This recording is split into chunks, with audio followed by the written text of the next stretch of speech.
Welcome to the Medical Collective, your go-to podcast where medicine meets real life. I'm Dr. Keisha Davis, a pathologist, personal trainer, and your host. I will be joined by a vibrant team of doctors who are not just healthcare professionals, but artists, fitness enthusiasts, and advocates for change. Each episode, we dive deep into the world of medicine, from untold stories of the healthcare industry to the latest in medical advancements. We're here to bring your insights, answer your burning questions, and explore the art and science of healing. So let's get started and step into the world of the Medical Collective. Welcome, everybody. Hello to our live audience as well as our special guest. We are here with the Medical Collective. 13 episodes, you all, 13 episodes.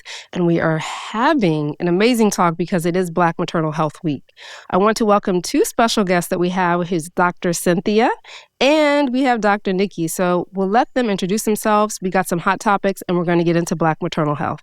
Hey, Dr. Cyn, how are you? I'm well. How are you doing? We're doing great. If you could introduce yourself, just tell a little bit about you. You're so amazing.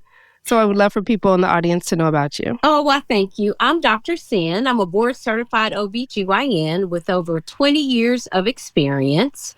I am a maternal health specialist, and I'm also the curator of Beauty Below, which is the first intimate skincare line specifically designed for women of color. Ooh, nice. We'll have to talk about that at the end and let people know where we can find you. Dr. Nikki, welcome on to the Medical Collective. How are you? Good. I'm happy to be here. I'm also board certified OB/GYN with just about exactly 20 years experience too.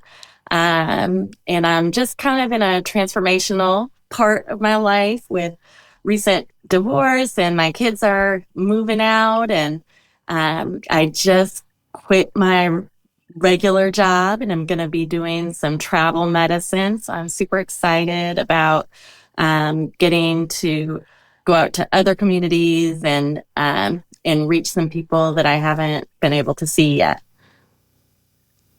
Wow, that's great. That's great to know. And Dr. Sharon, how have you been? I mean, you've been busy. You're just getting back in town. Yes, I've been busy. Hello, everyone. I'm here regularly with Dr. Keisha.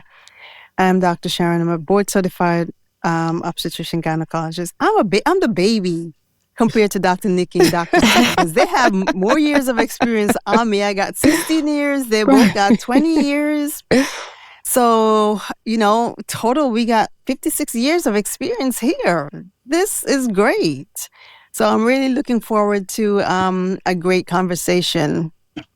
I am too. And we also have our YouTube audience. Hello to our YouTubers, someone saying hello. So this is the time, seriously, if you have 45 plus years of experience, you better ask your questions or leave your comments now for this conversation. I'm going to correct you because that's 56 years. You know how you don't add age on? I was trying to go as low as possible. So I was like 45, No, we're claiming those years of experience because trust me, they do count in the clutch. They really do count. They do count, and they really count in this conversation, they count, too. Because, for me, if I'm having an issue, I'm calling a Dr. Nikki. I'm calling a Dr. Cyn. Right. And that's really why I'm glad we have this panel together, because this is a wealth of knowledge, and also in location, because a lot of the results and things we're talking about have to do with location, too, of where people are living in this United States. So first story, for those that know, there is a nurse influencer who had a child, and during childbirth, her name is Haley Okula, and her husband Matthew has been sharing the story because she had something we don't hear about a lot, which is an amniotic fluid embolism. And after childbirth, she passed away because of it. So I think this is a good time to educate people. People are worried, is this common? Should I be looking out for this? What are the signs, symptoms? How can I prevent this? So we got 3 doctors to talk about it. So I'm going to defer to our guest. Yeah, okay. Well, I think first and foremost, we must make sure that the audience knows that an amniotic fluid embolus is an extremely rare event.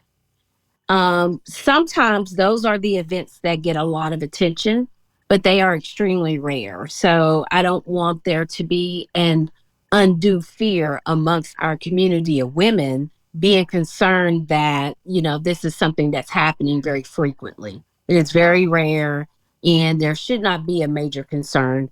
And we cannot predict who will have it. We know when certain things happen, it may occur, but we cannot predict ahead of time that this woman is going to have an amniotic fluid embolism or she's at increased risk for one. Yeah, and I think that's great points. The big take-home message is that it is one of the things that really makes a huge difference where you're at when it happens. So although it is rare, it is the sort of thing that can be catastrophic. And if you were doing a home delivery, by the time that it happens, there just would not be even any hope. We need to support with a lot of blood products and, kind of heroic measures in terms of supporting your cardiovascular system when that happens and be able to get you through a very, a crisis, essentially. And if that happens at home, it is really almost unsalvageable in that scenario. And I think in the climate we live in today, that is something that is important to drive home. Unfortunately, too many women feel that it's safer for them to deliver at home versus delivering at the hospital. And that's really not the case. Pregnancy and delivery is a very natural phenomenon, right? But women like us who are on this panel, what we are trained to do is to handle the abnormal, to handle the things that are unexpected, and to try to predict when they may occur. And so, once again, if you're at home and this situation occurred, your chances of survival are extremely, extremely low. Yeah. And which is what we hope doesn't happen. Luckily, this is not common. And as you all mentioned, the things we should be looking out for. So we wish him and having to raise now their child together the most, and their condolences as well. Absolutely. Right. Yeah, very, very sad. All right, this is something that's becoming commonplace, and it should not be, which is measles, with over 500 cases in great old Texas, where Dr. Sharon and I reside, and it being a concern because we've had 2 deaths of it, seriously, and we also had a Michigan baby who 12 months, so had their first dose, traveled and was exposed to a contagious individual with measles as well. And that's very concerning because they have not been completely immune yet in their immune system. So measles cases are rising. We've talked about getting immunized. I know there's a lot that's hindering us from believing the facts, but it's something we need to take concern. And so what would you all share? Because you all are dealing with pregnant persons, and you do not want a pregnant person to get measles because that can pass on to the baby. So any thoughts?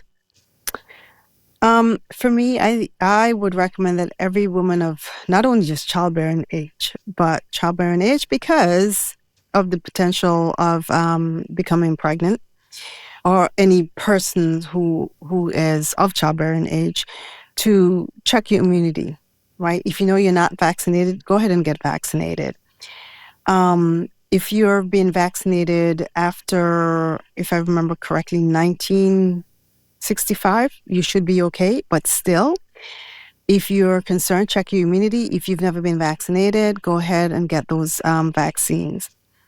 And even for the general population itself, the kids, the young, the old, whoever you are, measles is a preventable disease. There's a reason why we weren't talking about measles for years, right? Because we were vaccinated, and then it's the last death from measles was 25 years ago. There's a reason, right? Because we're vaccinated, and now in this day and age, we have sets of people who are not vaccinated, and that just one area that started here in Texas just ballooned and has gotten somewhat a little bit out of control. So I'm hoping we gain control pretty quickly. And, because I remember initially when I heard we had 4 cases, I'm like, it's going to be more than 4 cases. And here we are now, over 600, 700 cases?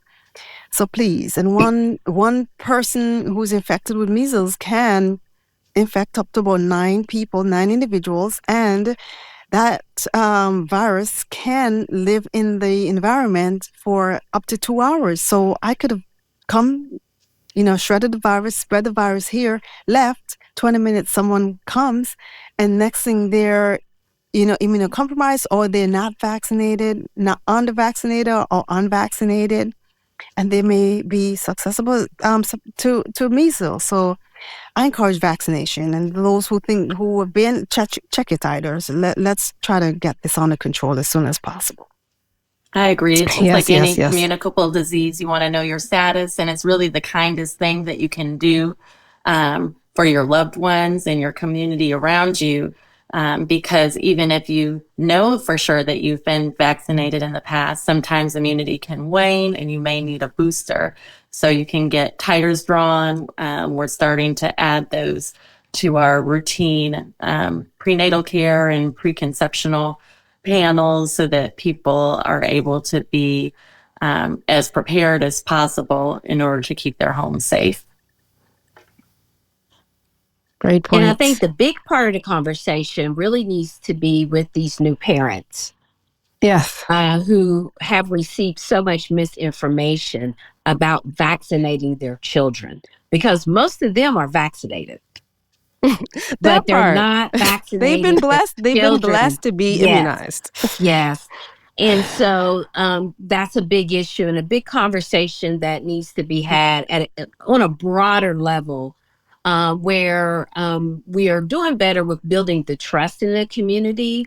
We have to figure out better ways like this platform, what we're doing tonight, where we can really have this weapon against misinformation that has really spread throughout the country, and it's putting so many people in harm's way. Yeah, Dr. Sin, I think true. And as we go ahead, you're Doctor. exactly right. I think that the reality is even the worst amongst us have been very privileged growing up in a society that does have herd immunity, and we are just not built to be prepared for the emotional loss that comes with having, a young child die from a preventable disease or have life-altering, blindness or, paralysis or whatever the case may be. We're just not built for it anymore. And, I don't want any part of that. So seems much easier to just take advantage of the technology that we have. Yeah, especially when you don't have the access. And we're going to talk about this as we move to the last update. When we talk about maternal health, is that there are some groups that don't have the access. It was easy for a leader to say, don't get immunized or don't mask up.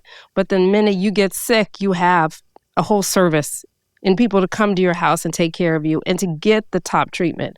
But we know that our people do not have the access, sometimes the ability, the time to take off to get that care as well. So we have to think about that. If you don't have the access, you need to have in your arsenal everything to prepare yourself in case there is a storm, as we said.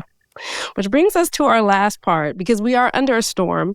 And this was the first time I've been listening to, for those that like to listen to medical podcasts, there's several. I've been listening to Johns Hopkins, Public Health, many of them. And I have never before heard so many public health professionals literally afraid.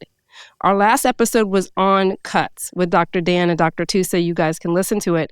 And now the cuts it's a machete. And the cuts have been great in the last 2 weeks. And I want to talk about this briefly because one of the doctors that was on Public Health podcast was saying that now 70, and this is quiet. So these cuts that I'm about to talk about, people don't really know about. These happened just in the last week and a half, and they have not been publicized. They're finding this out as their colleagues are telling them, we were just let go. 75% of CDC's centers, so CDC is divided into centers, they have been affected by these cuts somewhat. Basically, dissolutions of many programs. Environmental Health Center, lead poisoning programs that respond to lead crises. Around the country, the asthma program has been eliminated. The workers who investigate cruise ships, that's been eliminated. The NIOSH, which is National Institute for Occupational Safety and Hazard at Work, gone.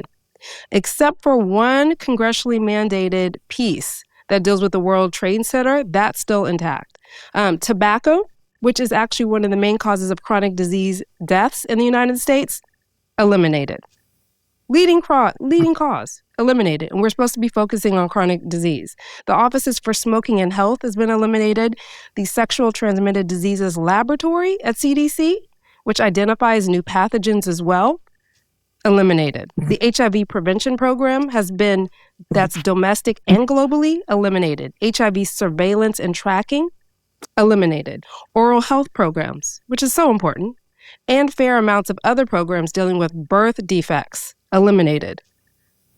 Eliminated one by one. I could go on and on. Some of the centers not necessarily have been eliminated, but the directors. That's another thing. The center directors on the majority of all the programs are gone. If you don't have a director that leads you and knows what's going on, it can't help you. Chronic Disease Prevention Center, interesting. Director's gone.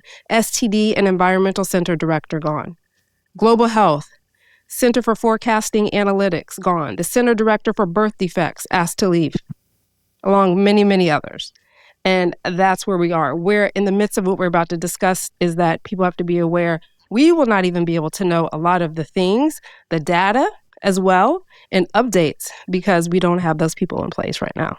Thoughts, everybody? Thoughts and prayers. It's scary.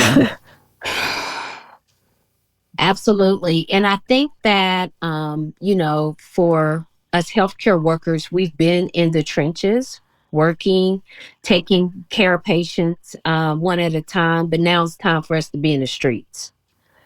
Yeah, we have to take the helm when it comes to really spreading the word about about educating our populations, making sure that they know, even with maternal health, making sure that women know, am I at high risk for preeclampsia? Do they know that? Do women of color, do they know that they should be taking a daily aspirin? Just the simple things. And so I think that we're going to have to be in the streets and educating the masses so that we're not lost in this major shuffle that is happening. And just imagine the state of Black maternal health prior to this new administration, right? And now with everything that's happening with this new administration, imagine what the statistics are going to show a year from now. So the only thing that we can do other than doing our jobs is to speak and speak loudly. Well said. And it really deserves silence, to be honest. And welcome to those that are listening in. Questions and comments are welcome in the chat because it's devastating. And we are experiencing this in real time. So we're literally trying to come to terms with it and figure out, okay, how do we dig ourselves out of that in addition to everything else we're trying to deal with in healthcare? Yeah. And I think with us speaking and speaking more and speaking loudly and speaking on broader platforms, that it helps to deal with the distrust that's in our community. And sometimes, we don't like to talk about it, but we put ourselves at a disservice sometimes when we don't trust the medical community. So those of us who are in the medical community, we have to do more with speaking so that they can hear from us and they're not receiving their information on where they should deliver, etc., from people who are not even trained. Very true, Dr. Smith. Very true. So everybody, those are the updates, unfortunately. And thank you, Jim. Hello to Jim, Rachel, Suzette, those on YouTube and Facebook, and all of our family that's supporting and listening in.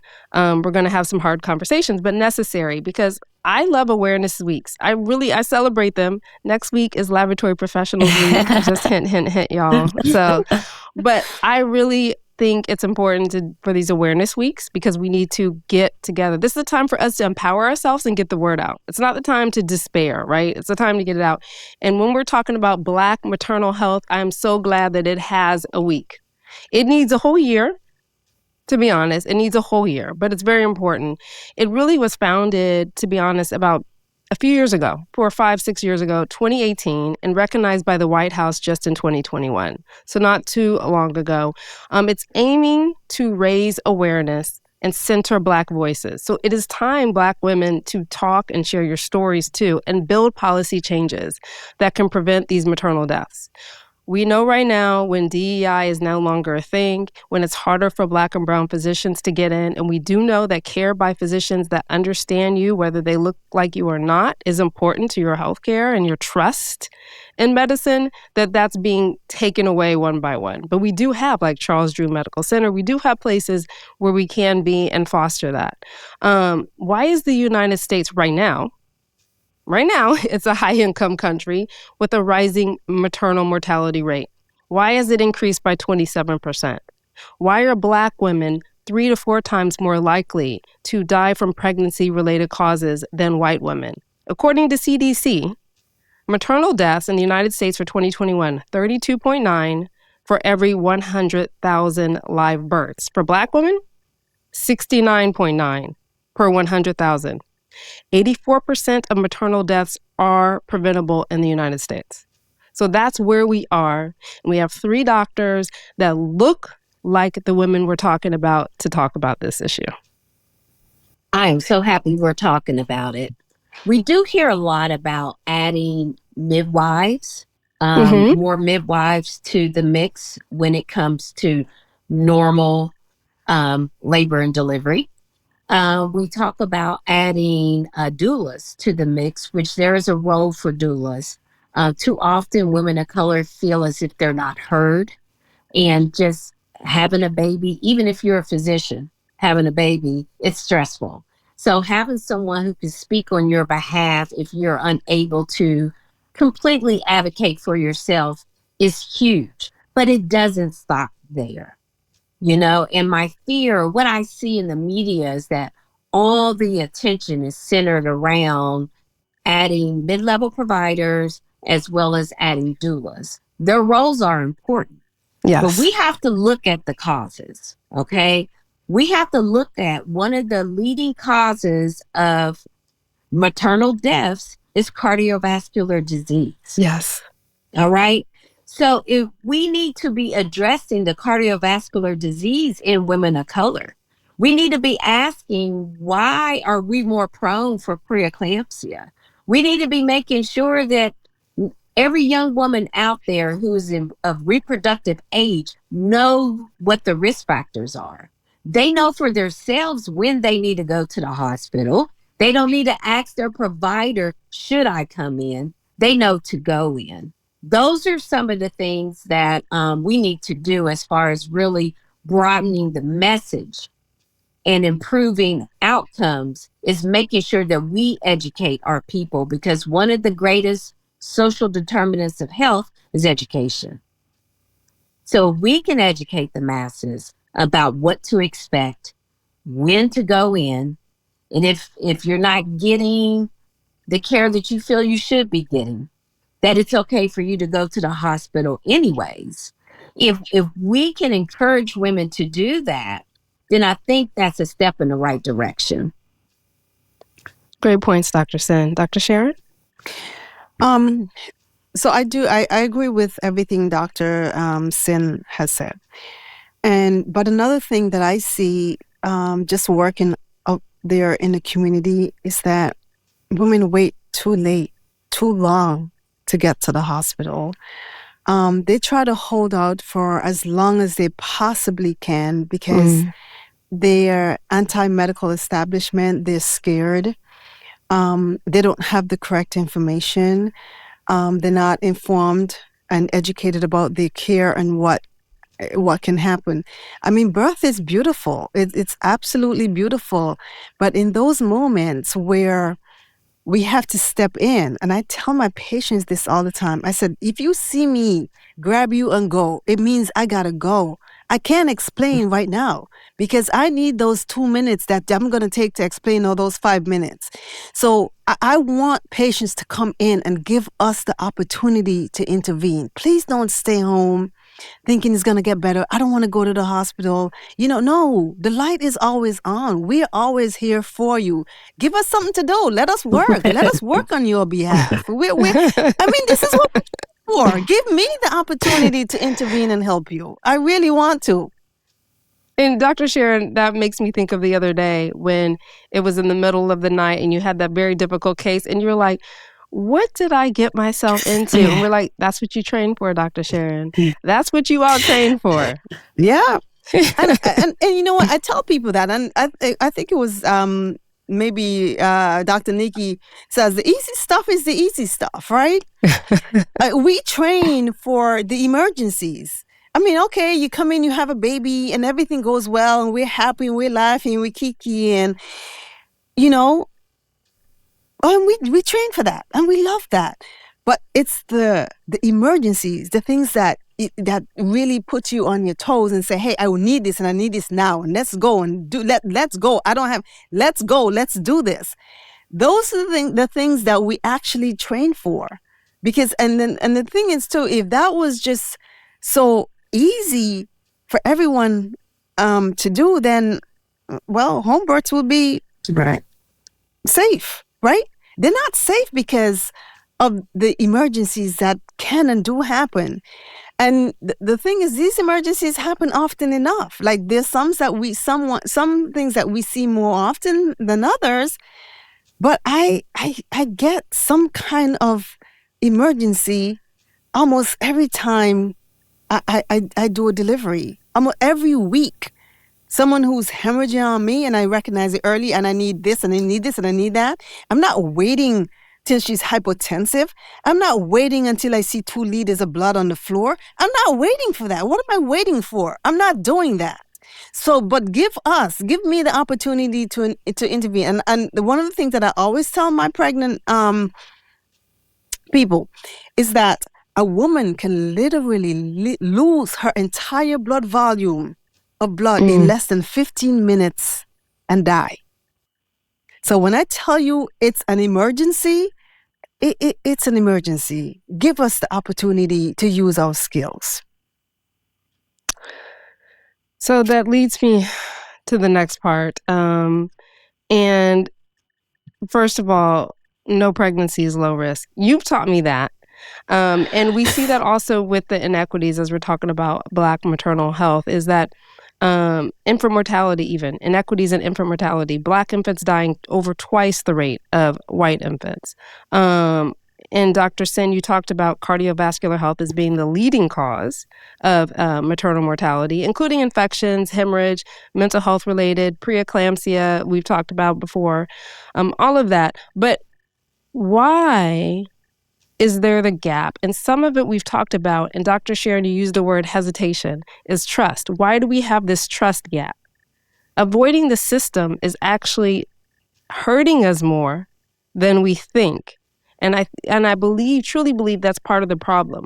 Why some Black women are skipping their prenatal care or avoiding the hospitals. How delayed care.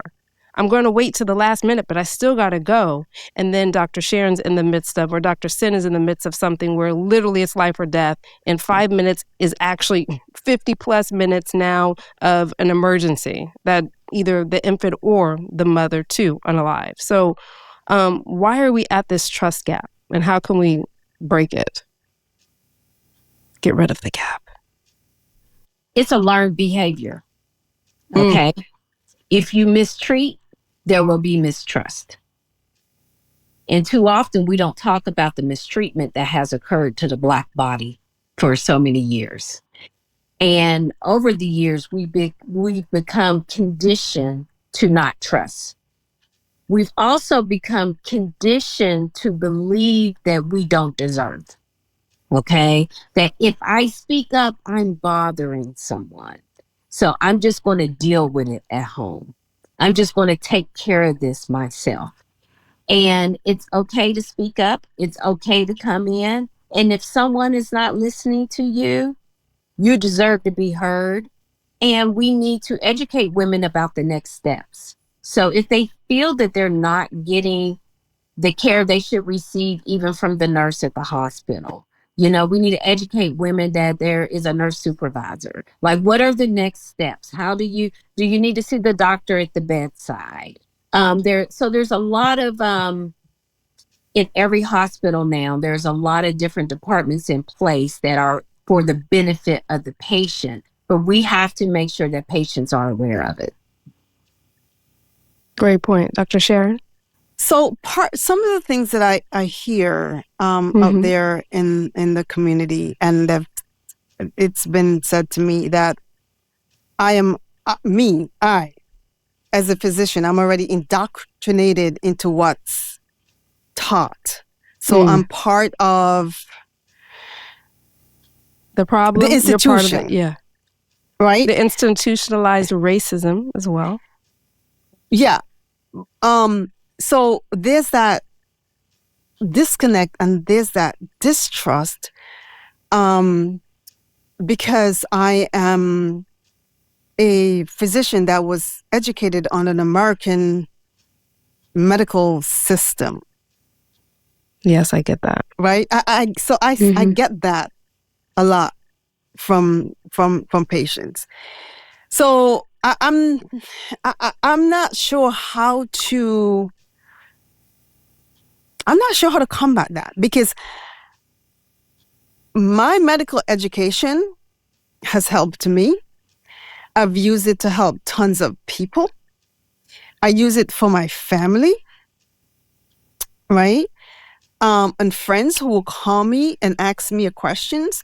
I will have my friends calling me boo-hooing. Oh, my doctor says they want to deliver my baby. And I said, well, why? What's going on? Oh, they said this, and this happened. I'm like, listen, your baby needs to come out. Stop your nonsense and go have your baby. Nothing's gonna come out of prolonging your pregnancy. So I'm not just here advocating for the patients that I take care of on a regular basis. I'm advocating for my mother, my sister, my brothers, my cousins, my friends, my girlfriends. Even though I am educated in a quote-unquote medical system and indoctrinated into whatever they taught us, right? Yes, it's standard medical education, but trust me, when I say I've used it to save many lives, I have, but I get that a lot. I'm not sure if you've gotten Dr. Sin, and how do you deal with that? Well, I think institutional racism is real. Yeah. And even as providers of color, we experience it, especially when we speak up for our patients, when things are not occurring the way they need to. When she says her pain is 8 out of 10 and the nurse gives her Tylenol, So how I combat it is I try to meet the patient where they're at.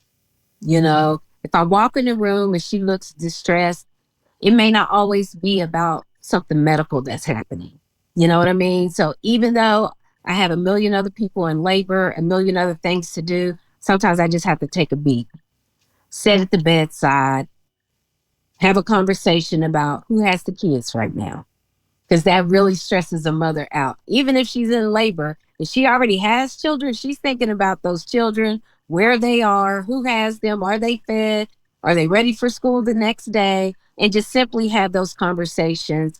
And I feel that when we do that, the walls come down and it allows them to feel, just a space in which they are safe, not just medically, but also emotionally. I like that you both mentioned that, because it reminds me, like, as a parent, sometimes the kids think we can't relate until we tell the stories. Though sometimes the stories they don't want to hear because they're like, that was old times, right?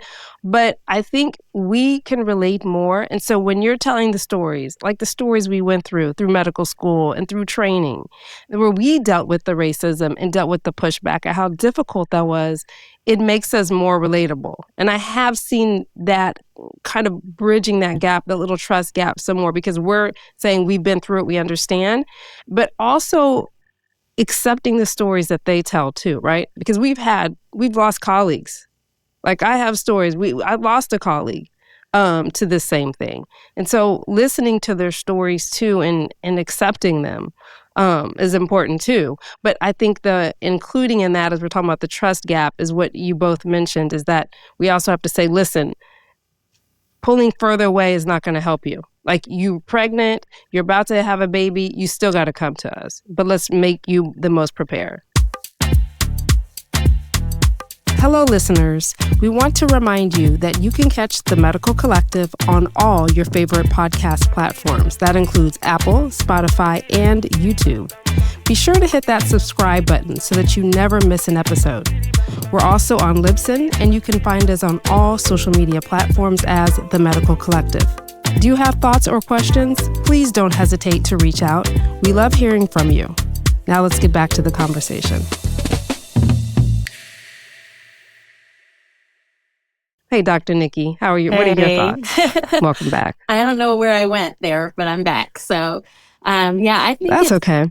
Difficult to try to bridge that trust gap, but I think we just have to remember that a lot of people are kind of afraid that their humanity has been lost in the medical system. And so I think that when the reality is our current medical system is very broken, and it's being run by a capitalist society with money as its primary endpoint. And so there's a lot of pressure for, the amount of time that you get to spend with your doctor to be very small.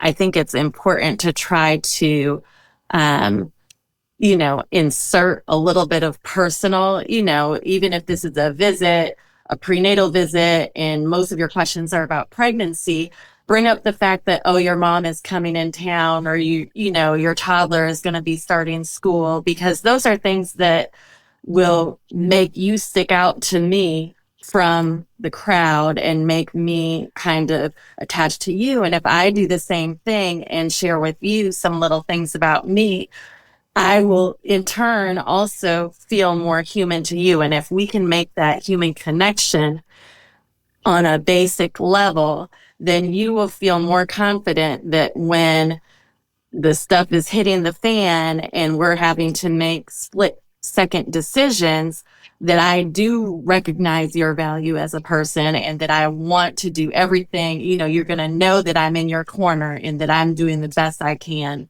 to try to pull you through this.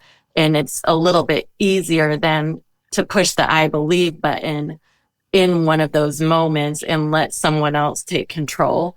And so I think that's something that we as doctors need to try to remember to bring into our visits, and that I think is very helpful for patients to kind of just, insert little morsels of information about themselves that may not be connected to the primary problem that help us to connect. Also, connecting with the family. Yes. Sometimes the level of anxiety in the room really is not coming from the patient. Yes. It's coming from the other family members that's in the room.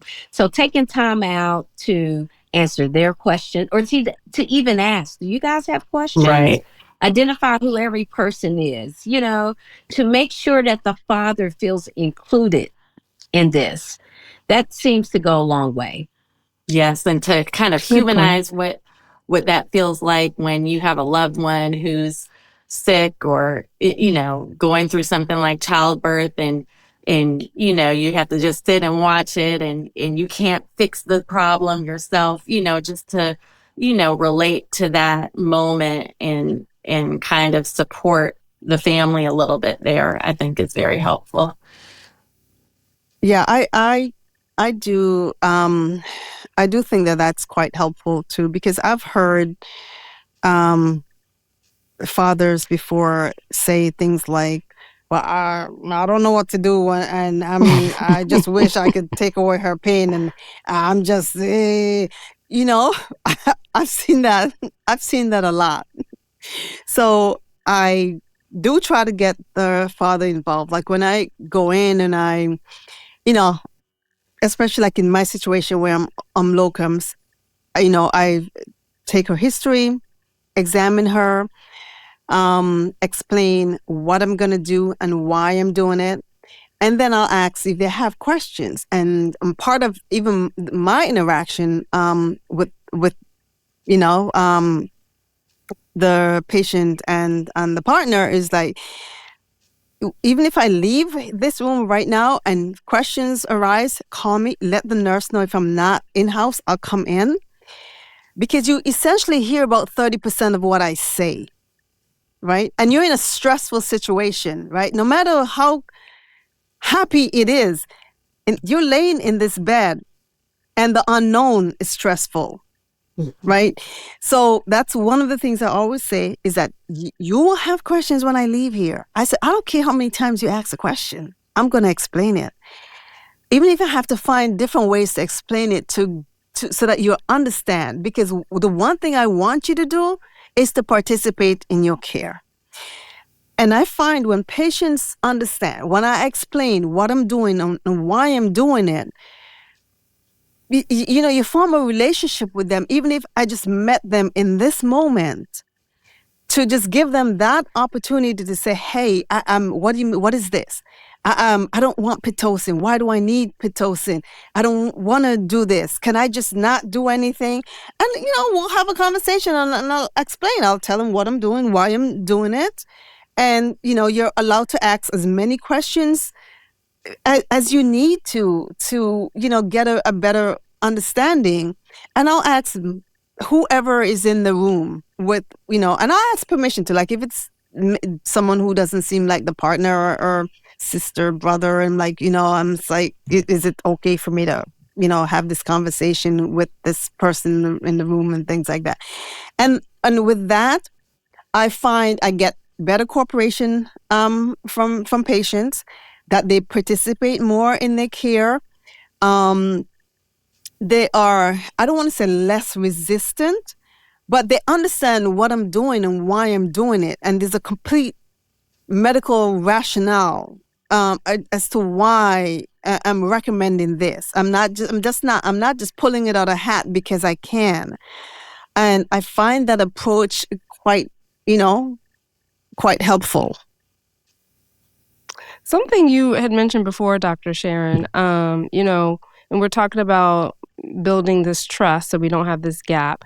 But when we're in the middle of an emergency, and I've heard that's not the time, unfortunately, we have to realize, especially in these OB deserts where maybe it's a locums and they're meeting you for the first time, where we can have hesitation.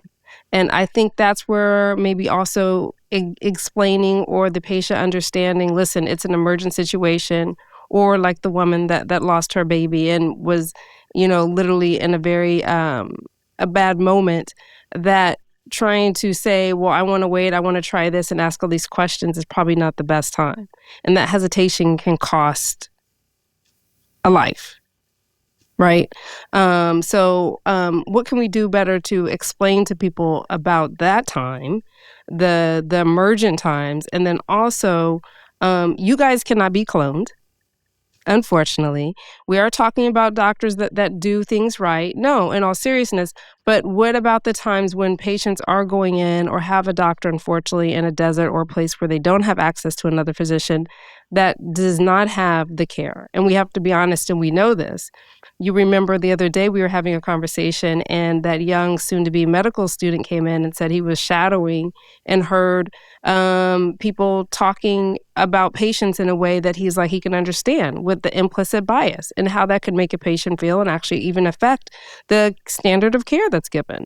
So I guess my two questions would be, what do we do in the situations that are urgent, where we don't have time to hesitate and we have to trust the doctor? And what about the times when the doctor's probably not trustworthy? Hard question, sorry. Great question. Honestly, really good question. So when it comes to how we react, I think that the trust building starts at the first visit. We're not always in a position to get to know the patient prenatally. Sometimes we see them for the first time in the hospital, but the first time you walk in the room and examine them, that's the time to get to know the patient. So when the emergency happens, if it happens, you've already established some sort of relationship with the patient. It's not always possible. Sometimes we have People come in off the streets, and it's an emergency and we're moving right now. And all you can do in that situation is to be very respectful, but to the point, and you have to mean business. And that's how we save lives. When it comes to women not receiving the care that they deserve, we have to speak up. Providers have to do more with speaking up about other providers when they are not given the care that should be given. That's number one. Number two, we have to make sure that we are empowering women to know that they can ask for another doctor. They can even Or a ask patient advocate, right? transferred. Say that again. Or a patient advocate as well, correct? Yes, they can ask for a patient advocate. Now, so many hospitals are under one umbrella. Like you have these big healthcare systems with multiple hospitals in different towns around the bigger cities. And so women can, even if it's an OB doctor, they can ask for a consultation from a high risk OB doctor, you know? So we have to make sure that they are aware of their options. Yeah, and I think Great it's point. helpful to also, if you aren't sure what kind of vibe you're getting from your doctor, I think you can utilize, ask their staff members or the nurses that are working and kind of get a sense from the other people on the team as to whether your initial vibe was a good, was perceptive about what's happening, or if maybe you just caught them in a bad moment, and really the whole team feels pretty strongly like you're still going to get good care here and to kind of push through with this relationship. Yeah, that's what I would say. Yeah, I agree with you, Dr. Nikki. So this is the thing. I'm locums, right? And for the listening audience, I'm basically a physician who go into areas that need a physician, and who have a shortage or the community has a need. And this is what I say. Even just stepping into a hospital, even for the first time, right? Yes, I've been granted privileges. Yes, my resume, my background, everything is clean, right? But then they don't know me, right? They don't know. So, it's always the thing. Well, then in their head, well, can we trust this physician, right? How? How, right? But for me personally, I will work to the top of my experience and expertise. So when I go in and I step into a room, I treat that patient like I want to be treated. The end, right? So even, when was it? One of the places I am in, I went in, they called me because this place has midwife. So I was actually covering a midwife. And they called me, primate patients, baby's not doing well, wasn't even mom. Tracing looks, crappy. Went in, spoke to mom. She didn't want a C-section. So I understand. I understand. But unfortunately, if you continue, what is going to happen? We're going to end up going back for a stat C-section. Then, she took a moment. She realized I explained everything to her. And then I went to the car room to change my clothes. My phone rang. My pants were literally to the ground. Oh, they caught me literally with my pants down. Right? They said, don't be caught with your pants. They caught me with my pants down. So I pull up my pants, tied them quickly, threw on my shoes, and they were not even tied. I'm here sprinting to the operating room. Right? I'm doing a quick scrub. I'm hopping on one foot because the nurse is on the ground putting on my shoes, putting on my booties. And I hop on the next leg and the nurse is putting on the other booties. Put on the gown quick test. She already had the epidural and tested really quickly, got the knife, boom, boom, boom. I had the baby out in 30 seconds. They're like, wait. What happened? You have to work fast. Yeah. I told him, I said, well, you called me, you told me the baby's heart rate was down. What do you think I was going to do? So they're telling me sometimes people hesitate. What are you hesitating for? So even up to today, when I'm at the same place, they're like, I've never seen a 30-second C-section. I said, when you have someone's life at stake, I have to act and function to the top of my training, my experience, and my expertise. So I'm not here to play. I'm not here to play. I'm here to work. I'm here to have safe and good outcomes, right? So I'm not sure what it is you're expecting. So from then, they're trying to steadily recruit me to come and join this staff. It ain't happening, right? So that trust factor starts with how you work, especially stepping into a place that no one knows you, right? And then as you take care of more patients and you're responsive to the nurse and you can't be on call and be mad when people call you. I never understand that, right? Don't be on call like, you call me at 3 o'clock in the morning. Well, you're on call. Right? Or don't be mad that you chose OB. Right? So because the nurses will say, well, they're like, well, when should we call you? I'm like, what do you mean by when should you call me anytime? I'm like, I don't care. Call me anytime. So once you develop that trust with the nurse or the nurses that you work with, right? And you're in a situation where patients don't know you and they may be apprehensive, like, I've never seen this person before. And especially a person who looked like me, who's sometimes stepping into a predominantly, white area. And my patients are white. They're like, who's this black doctor? So they're able to say, hey, I've worked with her. She's really good. She takes good care of patients. She knows what she's doing. So then that helps the trust factor when you're stepping into a situation where the patients have never seen you. That helps. Yeah.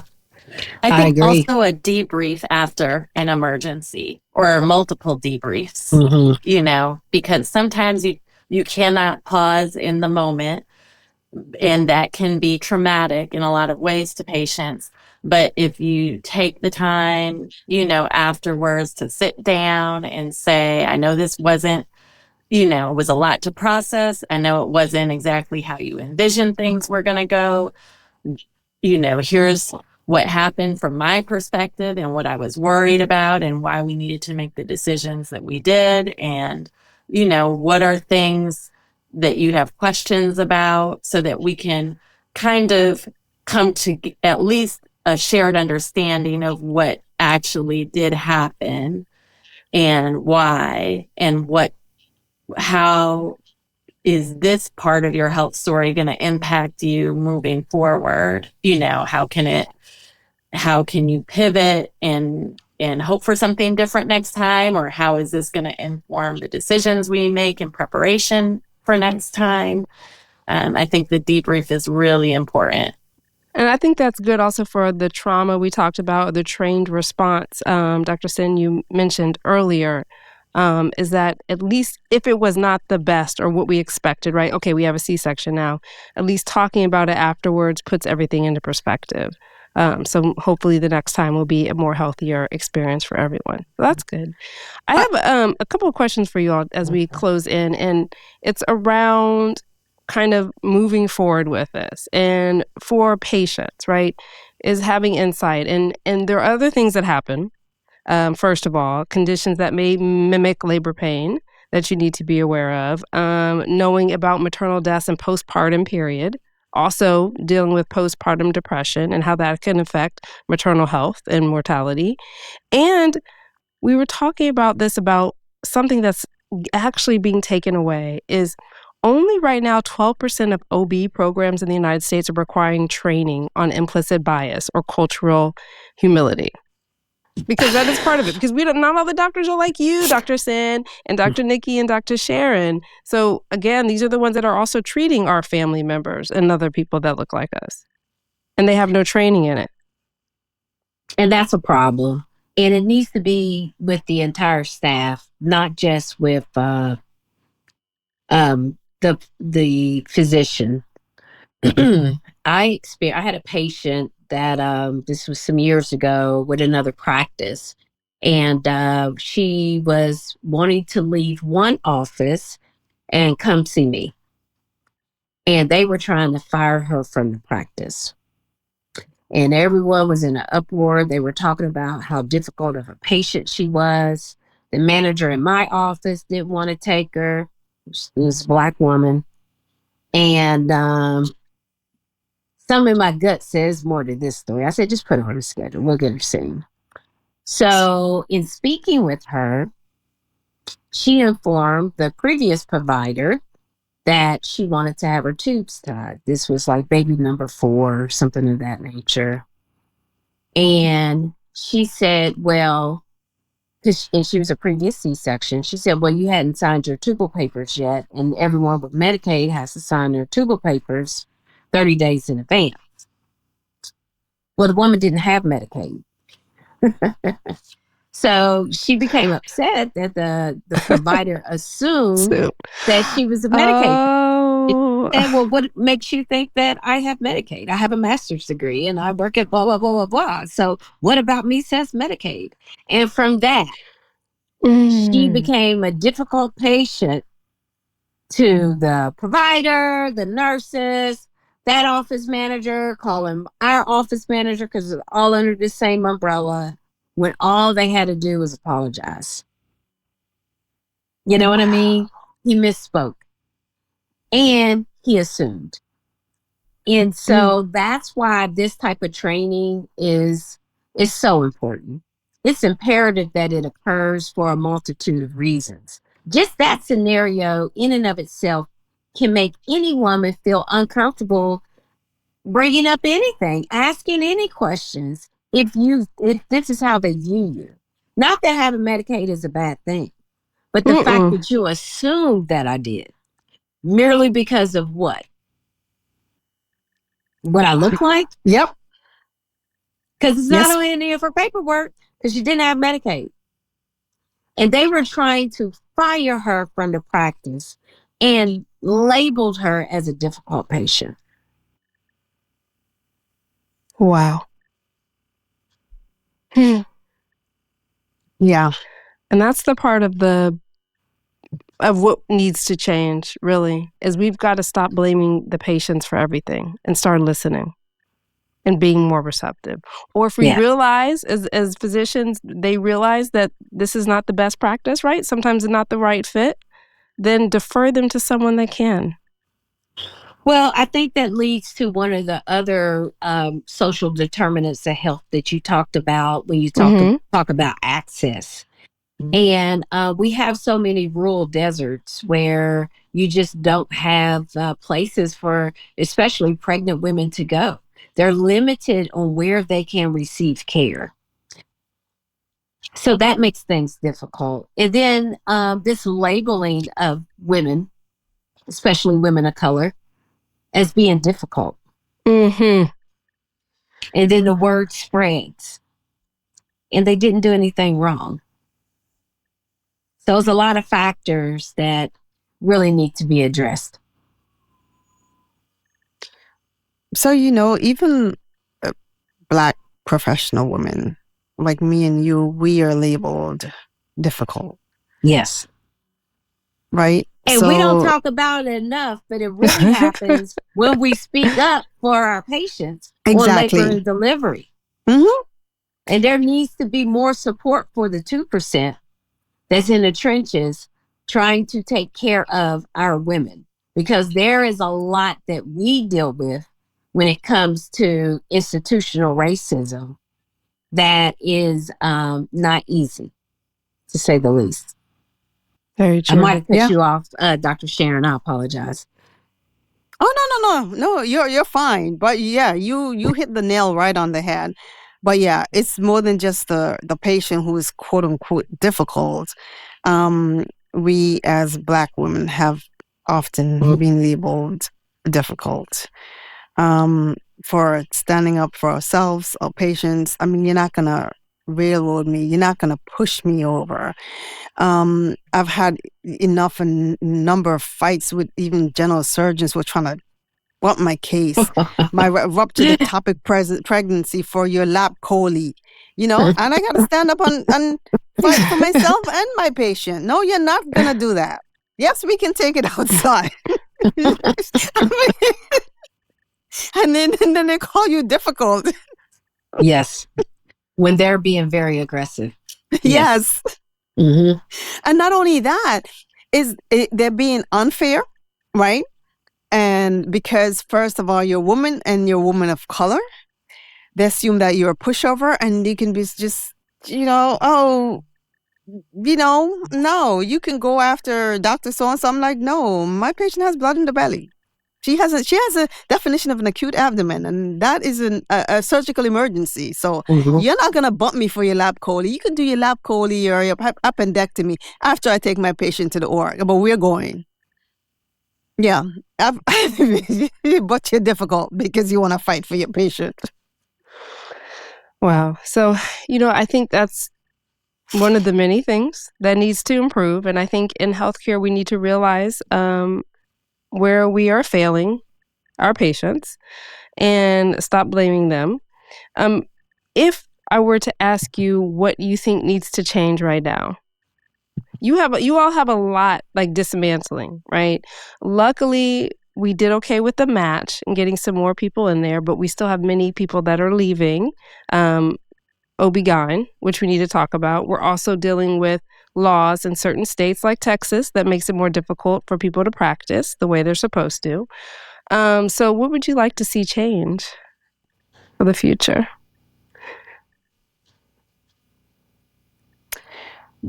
I think starting STEM programs earlier, younger, getting kids, and particularly people who look like me, interested in science early. Making STEM cool again. STEM is cool. I know, but right? STEM is cool. STEM has always been cool. Agree. They just never presented in a way that it would be discoverable as cool, right? STEM is cool. I mean, it is cool. And there's a whole variety of STEM, from the engineer to even just being a physician. There's so many different fields that you can go into, right? I mean, to me, the body is fascinating. Science is fascinating. Biology is just cool, right? So I definitely, if you start early, getting the kids interested in STEM early, and especially particularly those who are, right? And you nurture that and show them that science is cool, medicine is cool, discovery of DNA, it's cool. And how it's cool. Just that discovery alone just make us understand how drugs function and therapy and and different things, and how the disease process work. That's cool. So to me, starting early is like one of the big things that we can do to help give kids that early insight into STEM. And then from there, we can get them into medicine, either on the science portion, the research portion, or the clinical bedside portion. But either way, we need both. We do. We actually need more people to support and advocate for Black women too. Yes. You're right. So it starts early. And that's the key word, is support, because this implicit bias starts early as well, right? And too often our young girls who are cool with STEM sometimes are made to feel that they don't belong in the room. Oh, and it gets worse as they get older and older. And it's definitely apparent once you enter into medicine. And so we have to do, those who are interested, we have to do more to support them. Not just with making sure that they understand the work that they're being taught, but that emotional support to know that we have their back all the way against the wall, and that if they have any problems, they actually have a network of support. They know who they can go to help guide them through difficult situations. I think that is very important. And also, pregnant persons having that support, right? You see it sometimes where that could be part of the problem, not having the support with you, even on the phone. Listen, whenever my husband goes to the doctor with the kids, I am a phone call away, and I better be on FaceTime with the doctor, or it's not happening. So make sure you do have that support system. Dr. Nikki, I'd love to hear your thoughts, because I do think we need to get more people in STEM. But we also need to, in order to get more people in STEM and into OB, because we're talking about OB-GYN, in order to get more people in your specialty, we also need to change some of the things, right? Because we also know there's been a mention about allowing international grads, making it easier for them to be able to practice here. But are we fixing the problems in the healthcare system, especially in your specialty? Yeah. I give you the hard one. That's definitely a loaded question. I don't know. I think that,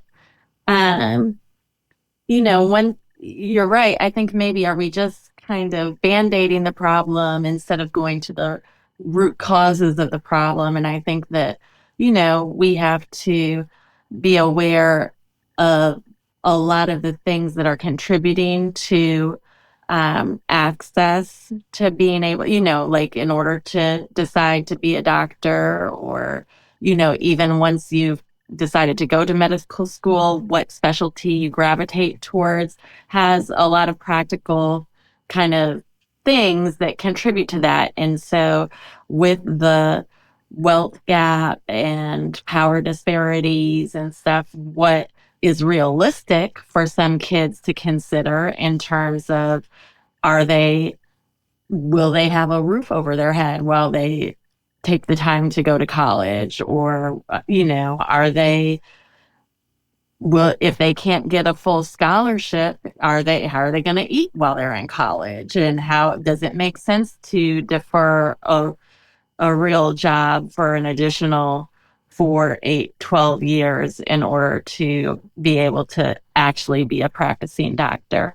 And so I think that, a lot of the things, instead of, for example, eliminating the Department of Education, we need to be pouring into accessibility for education so that people can, choose a lifestyle based on their passion and what they have been called to do, and not what, the realities of how do I stay alive for the next, coming month.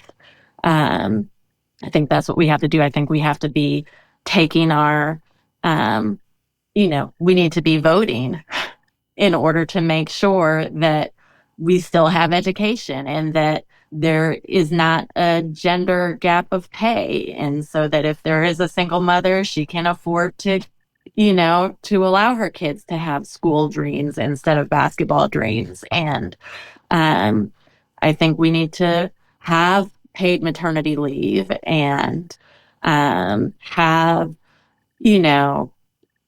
family leave in general. I think the hypertensive mom, who is having to still balance taking, she can't afford to not pay her electric bill.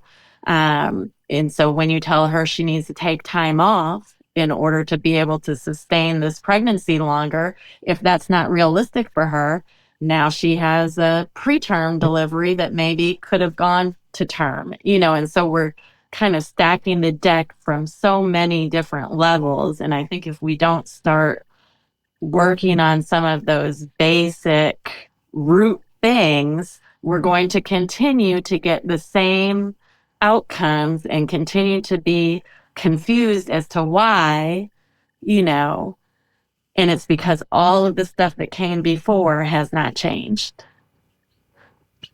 Right.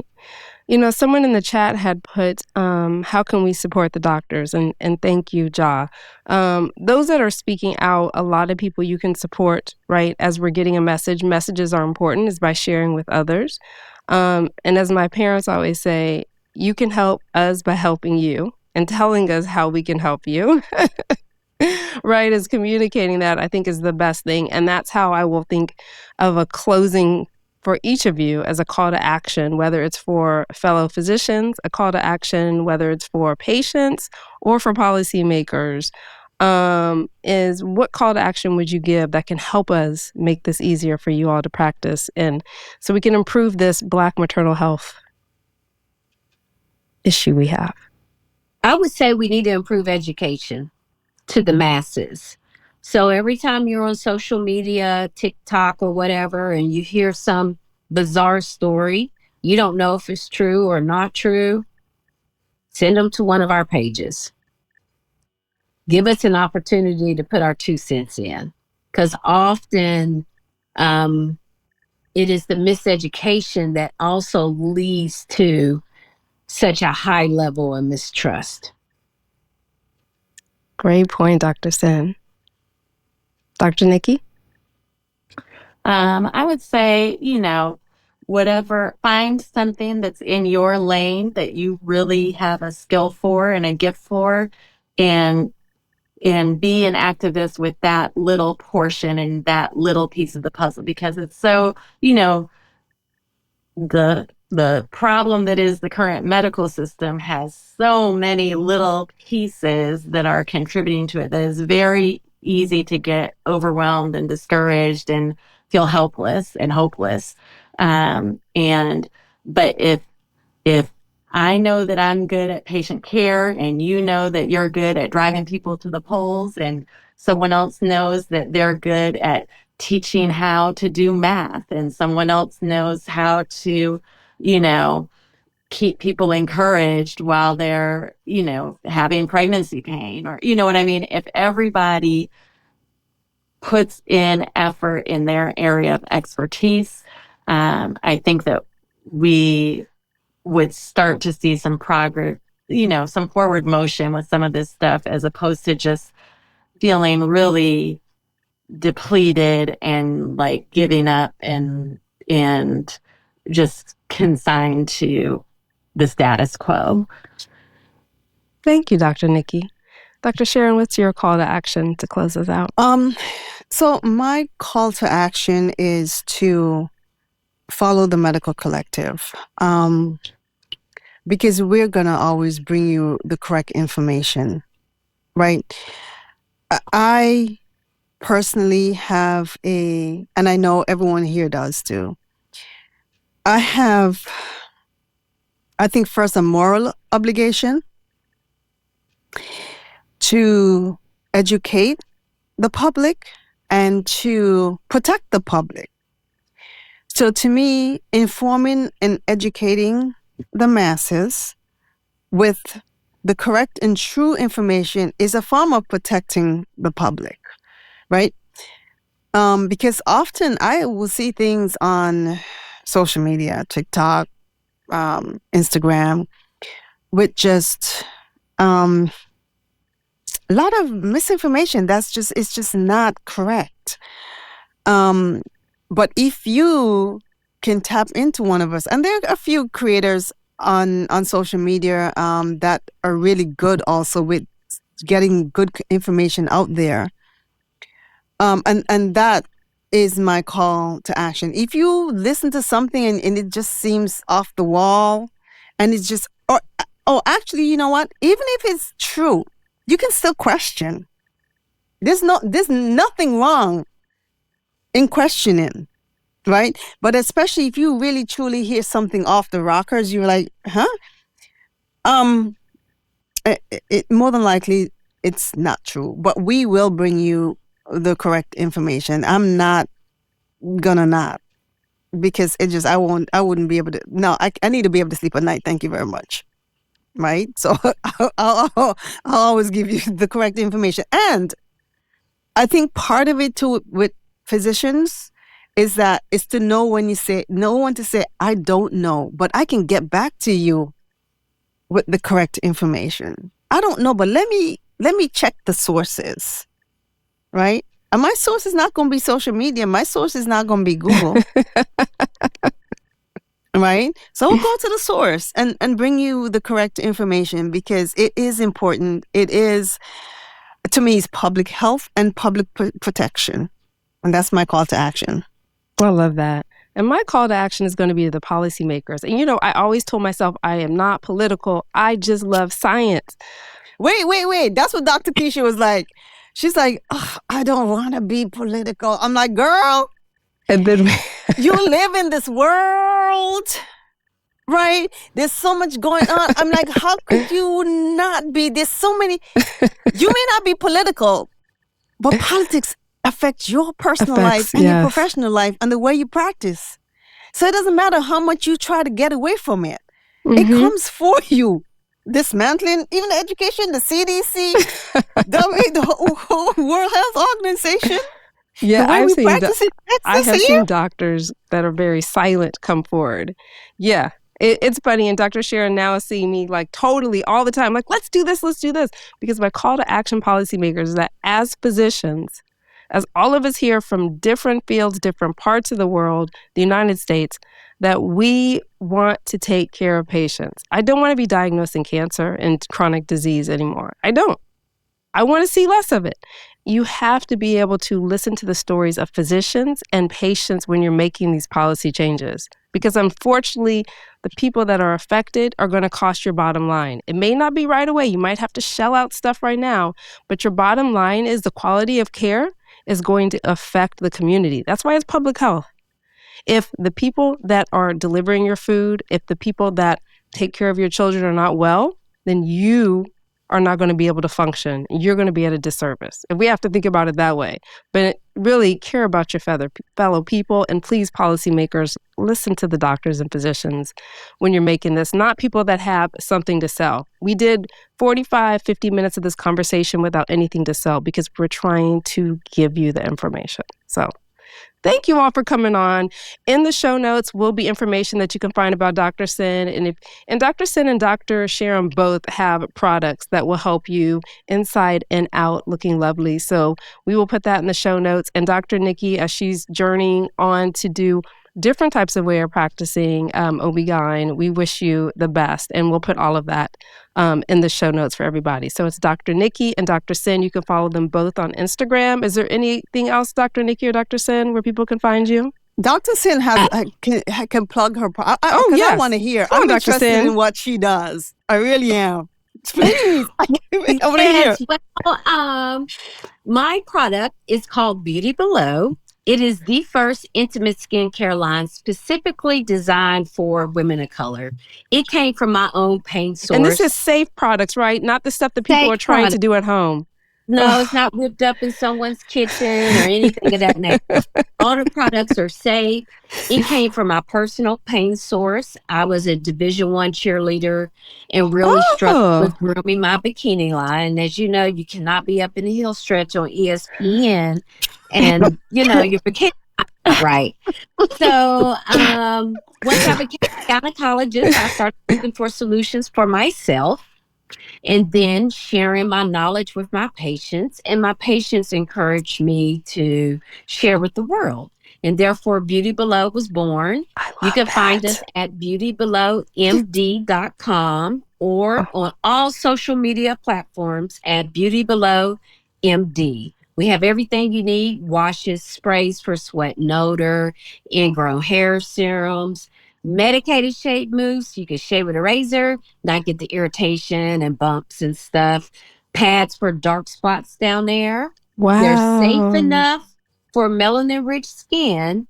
Well, strong enough for melanin-rich skin, but safe enough for down there. So check us out. We have a lot of different things to offer, and they're safe. That's perfect. Ladies, I hope you're listening. And I will put this in the show notes, Dr. Sin. Absolutely. I like that because this is a question and a topic that comes up all the time. It's like, what do I do down there? What do I use? So. And the thing is, when a woman is confident in their intimate space, they are in control in every aspect of their life. And that's why the hashtag for our business is Black Vagina Confidence. Because we are empowering women of color to be confident in their intimate space. And it starts with education. Really Love does. it. Thank you. Dr. Nikki, where can we find you? We're going to You find can you find more, me right? We're going to find you more. Yeah, so the product is Beauty Below MD, and that's all of our social media Beauty handles Below. as well as the website. Okay. And I'm at Dr. Cyn OBGYN, DRCYN OBGYN. Perfect. Thank you, Dr. Cyn. Thank you. Yes. And Dr. Nikki, where can we find you? I'm a newborn in these social media streets, so I'm still, I'm just getting there. I think I don't even know. My Facebook is just my name. I think, I don't even know, girl. I don't know. I'm going to get there. I'm working on it. I'm growing and developing. We will get there and we'll put it in the show notes. Yes. Because she is going from being a hospitalist now to freeing up her time in the future very soon, like Dr. Sharon. So we will see her more on it. And you can always find us in Dr. Sharon and Leading Ladies Lounge with Dr. Sharon. I'll put that in the show notes, and it's usually there, and myself. But I appreciate, seriously, having 3 OBs in one conversation is so heartwarming. And for Black maternal health, people have tried all week, everybody, to try to sway me from every conversation, right? But Black maternal health. And I said, I'm talking about Black maternal health this week and nothing else, except the little introduction we did. But it's Black maternal health. We have to uplift Black women in healthcare, those who are practicing as well as those that are patients, because we're also patients too. So thank you all. Thank you for tuning in to the Medical Collective. We hope today's episode has left you with valuable insights and a new perspective on healthcare. Don't forget, follow us on social media for more updates and behind-the-scenes content. I'm Dr. Keisha Davis, and it's been a pleasure to share this time with you. Stay healthy, stay informed, and we'll see you in the next episode, where medicine continues to meet real life.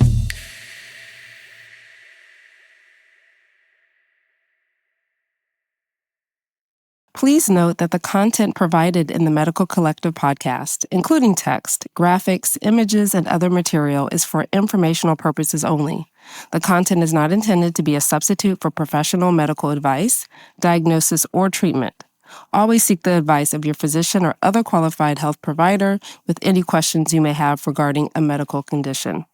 The views and opinions expressed on this podcast are solely those of the individual authors and guests and do not represent those of the Medical Collective, its staff, and any affiliated entities. The appearance of content on the podcast does not imply an endorsement. Neither the host, Dr. Keisha Davis, the co-host, or any guest of the podcast bear responsibility for the accuracy of the content provided or the use of information received through the podcast. Reliance on any information provided by the Medical Collective podcast, its employees, writers, or guests is solely at your own risk.